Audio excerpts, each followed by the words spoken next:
Morning guys, hope we're doing well.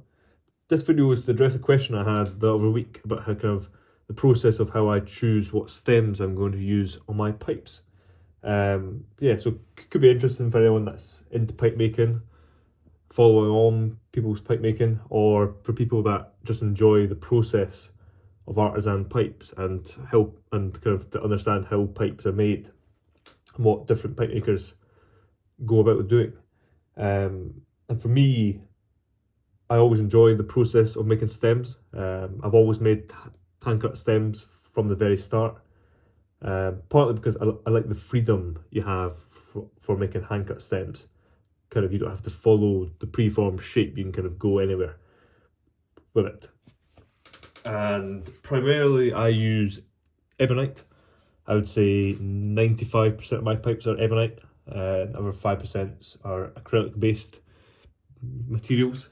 But of course, when it comes to commissioned pipes, which I do take commissions on, the possibility is endless. There's been countless times where if someone's after a very certain type of material, say a certain colour of ebonite or a certain colour of acrylic, I've ordered that in, and I'm always happy to order in different types of rod stock that people are after.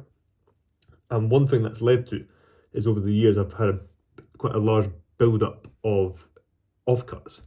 I thankfully try and utilise every little bit of excess briar or excess rod stock. And what I mean by that is the excess briar, if I can't make a pipe out of it, I will use it for making bands and making tampers. And when it comes to excess ebonite, again, I can use it to make, say, like bands, stems themselves. If the pipe requires quite a short stems, sometimes an offcut suits that. Or again, for tampers, I've made quite a few tampers where if the pipe's got a black and purple Cumberland ebonite stem, I might make a tamper which is made of the same material, or let's say is 60-70% briar but has a little bit of the ebonite that matches the stem on the base. And again, that's something I've done a few times to try and maximise all the use of the materials and not waste. Now, this isn't a box of Ramon Allone's Gigantes. I wish it was. A fantastic cigar. That's getting very hard to find actually. You don't see them come up too often in the marketplace, and when they do, they're sell out extremely quickly. But this is not a full box, this is an empty box, which I used to house a lot of my offcuts. So every time I come to make a pipe, I'll first come to this box. I'll come to this box to essentially determine if I can pull something from here. And if I can't, I would then go to something like this, which is some of my rod stock supply. We've just got black and Cumberland, and this new material I've used the last couple of months, which is this grey and apricot, which is really nice.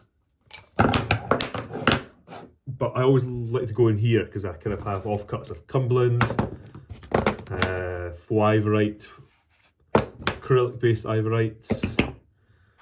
You've got black, you've got some blue, you've got some of this yellow and black, got some horn. I've got a wide selection of stuff. And again, we've got black acrylic. That's a rich green acrylic there. Or again, the majority of it's ebonite.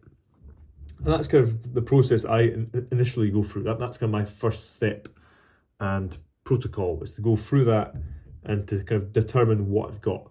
Depending upon the pipe shape, the pipe colour, certain stems colour choices work, some don't. Of course, I'm a big fan of just something like this, which is just black on black.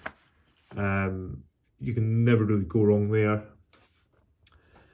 And again, I think black stems there's a reason why so many pipes feature black stems, is because it always goes. It almost doesn't matter which colour the bowl is, a black stem will always go. I also think that Cumberland stems, kind of your classic red and black Cumberland, like we have here, goes with a lot of different colours, and it's a very useful choice of ebonite. Whereas there's some colours like a green and black, like this kind of grey and apricot, that suits some but wouldn't suit others. It all depends and varies. But yeah, so this is kind of a small selection of my ebonite. This is all my offcuts that I've kept over the years. Although again, this box is getting pretty low. I used to have a second box, but I've gone through that because, like I say, I try and maximise all my waste. Little offcuts like this that you would sometimes just throw away, but that could be used as a band, for example, or as the base of a tamper. Kind of in pipe making, you never know when you'll need to kind of pull this out or get this or use that.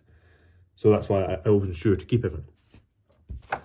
And yeah, that's kind of just answering that question of kind of how do I go about choosing stems. It really comes down to it depends.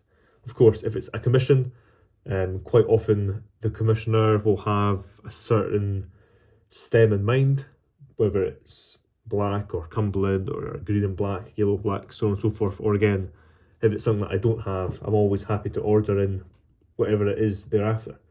For example, I've got some blue acrylic rod stock that I only ordered in for a commission. And although I've still got a lot of that left, it's good because then it means in future, if I want to use that, or if someone asks for a blue stem, I've got that on hand. So it's why some people would think it's a pain, but I actually enjoy ordering very exotic rod stocks, because although I might not use them always in my day-to-day available pipes, I always enjoy having that archived away and ready to use at any time. But yeah, that being said, hope you guys take care. You have a great rest of your week. Cheers.